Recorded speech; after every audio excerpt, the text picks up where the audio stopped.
Are you struggling to select specific columns in a large NumPy array? You're not alone. Today, we're going to tackle this common issue and show you a smarter way to do it. I completely understand how frustrating it can be when you're working with a massive data set and you just want to extract the columns you need. It can feel like searching for a needle in a haystack.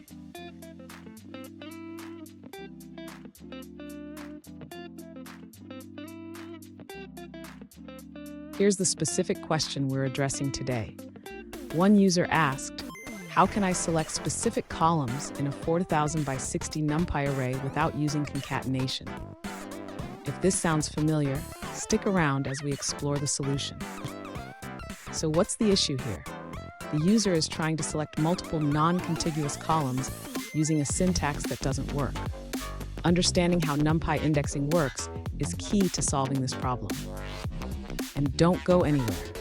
At the end of this video, I'll share a quick tip that will make your data manipulation tasks even easier. To select specific columns from a NumPy array using colon notation, the user should first understand how to use slicing effectively. The user can start by creating a NumPy array if they haven't done so already. Next, the user can utilize the NumPy slicing technique. Instead of trying to concatenate ranges, they can use the NumPy function np.ix to select multiple non-contiguous columns. After that, the user can assign the selected columns to a new variable. This allows them to work with just the data they need without altering the original array. Finally, the user can verify the shape of the new array to ensure that they have selected the correct columns.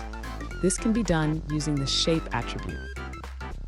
Fun fact, NumPy is named after the term numerical Python and is one of the most powerful libraries for numerical computing in Python. It's like having a Swiss Army knife for data. Now let's look at the answers provided by other users.